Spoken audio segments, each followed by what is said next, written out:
E veja que eu estou falando do Lula de 89, hein? Né? Tá certo? É outra coisa. Né? Tá certo? É muito diferente. O Lula de 89 é muito diferente do que veio a ser essa figura emblemática, né, da história brasileira. Né? Mas é outra coisa. Né? É uma trajetória. Então, um conceito com tal elasticidade. Então aí começa, é populista de direita, é populista de centro, de esquerda, é populista de extrema esquerda, de extrema direita. Não, é um conceito frouxo, eu considero frouxo. E a frouxidão dele, no meu entender, é pela sua origem liberal. A origem do conceito é liberal. O único que tentou dar um verniz,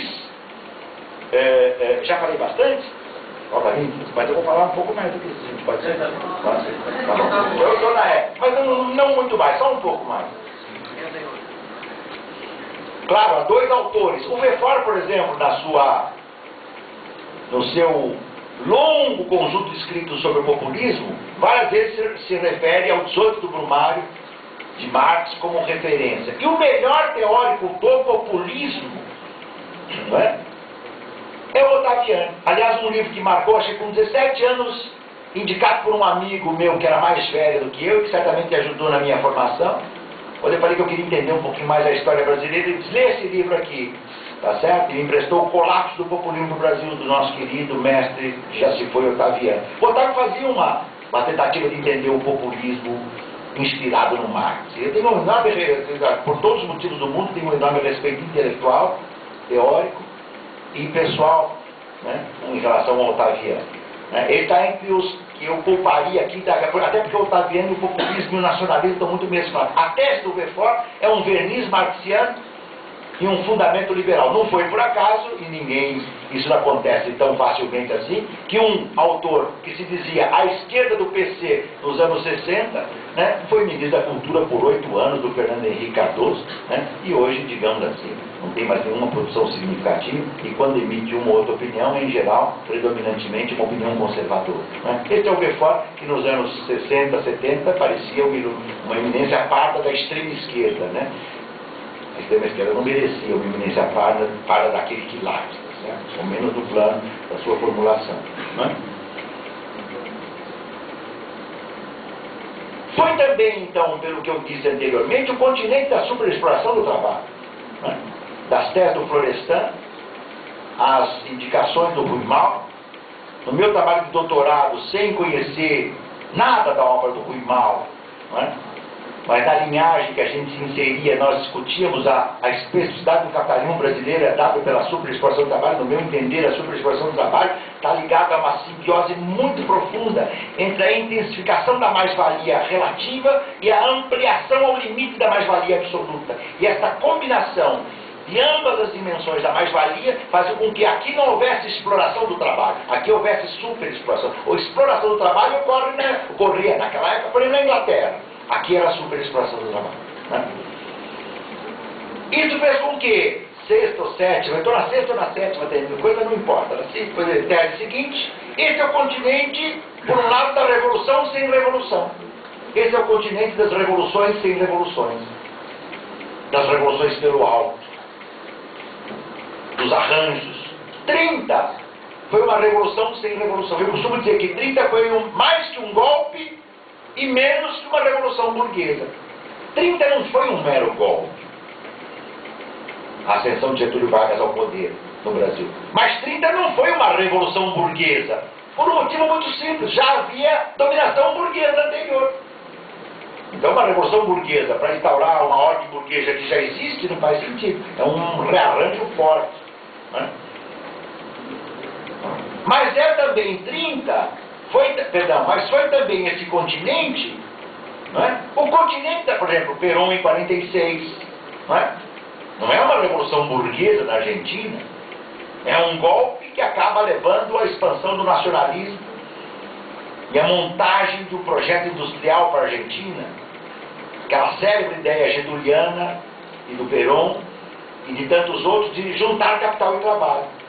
Que magistralmente, é preciso dizer magistralmente, o senhor Luiz Inácio Lula da Silva enfeixou não como um príncipe, porque o outro vai ficar com inveja, mas como um rei, como um semi-Bonaparte. É impressionante a capacidade que o Lula tem de articular capital e trabalho, né? Juntá-los. Então, para isso é preciso ter o capital aqui e pelo menos representantes do trabalho, as centrais sindicais, irmanados. Ontem eu vi uma manifestação, anteontem, na Vila Paulista, a Fiesp e as centrais sindicais pela redução dos juros.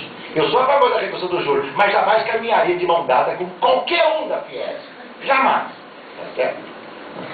Se você anda junto com a Fiesp de mão dada, é porque alguma coisa está acontecendo, tem sacanagem no meio. Muito bem.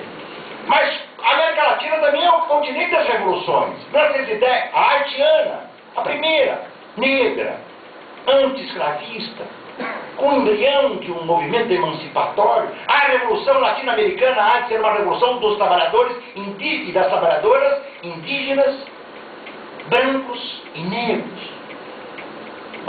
Otávio se mostrava, veja, não é por acaso que Ottaviani e Florestan foram na sociologia brasileira, não foram só eles, mas foram pioneiros nisso.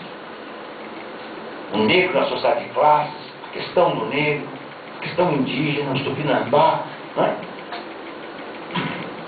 A Revolução Mexicana em 1910, a Revolução Boliviana em 1952, a Revolução Cubana em 1959, a América Latina foi também o continente das revoluções. A nicaragüense, podemos deixar para discutir depois um pouco entre aspas, a Revolução Bolivariana, que é instigante, veja, com Chaves, né? Primeiro ela não viveu um processo revolucionário, Chaves foi eleito pelo voto direto. Então vocês imaginem na América Latina, como eu costumo dizer, o que é uma revolução na institucionalidade? Ou o que é uma institucionalidade revolucionária? Revolução na institucionalidade, ou institucionalidade revolucionária é uma contradição em termos, porque as revoluções são a quebra da institucionalidade. Então como é que é uma revolução na institucionalidade?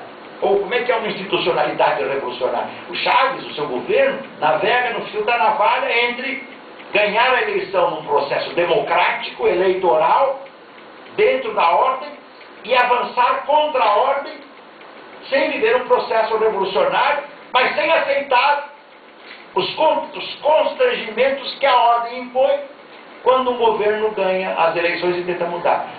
A última experiência majestosa sobre isso, né, está sendo maravilhosamente saudada.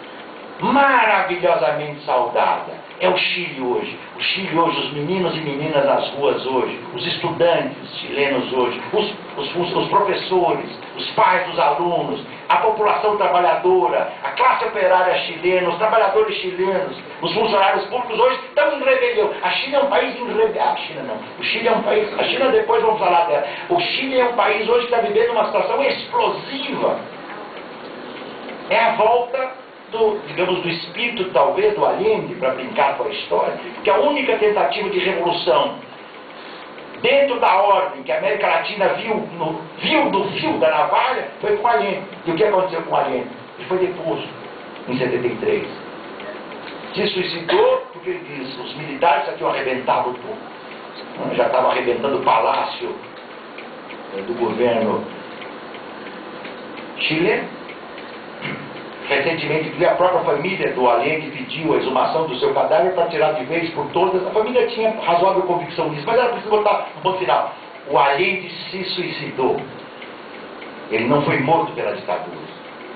E isto conta para o Allende. Ele diz, eu não entrego para esses generais, né, fantoches do imperialismo, né, grotescos, dinossauros. Esses são os dinossauros, tá certo? Né? Gorilas. Quando ele percebeu que tudo tinha ruído, tá certo? Ele não tinha mais força para resistir, o seu ato final, tá certo? Foi dizer, não sou vencido por eles, eles vão ter o meu cadáver, tá certo? Vamos dizer assim, uma revolução sem revolução, né, Fernando? É difícil, como é que você caminha? É um processo de transformação sem ruptura revolucionária, mas ele também comportava rupturas institucionais. Quando você começa a estatizar a grande propriedade produtiva, industrial, financeira, a propriedade privada fica enfurecida. Então, veja, a América Latina tem movimentos revolucionários, movimentos contra-revolucionários, os golpes. O Brasil, lamentavelmente, está na esteira dos países que iniciaram onda de golpes hediondos da América Latina, 64 no Brasil, 73 no Chile, 76 na Argentina, né? Uruguai.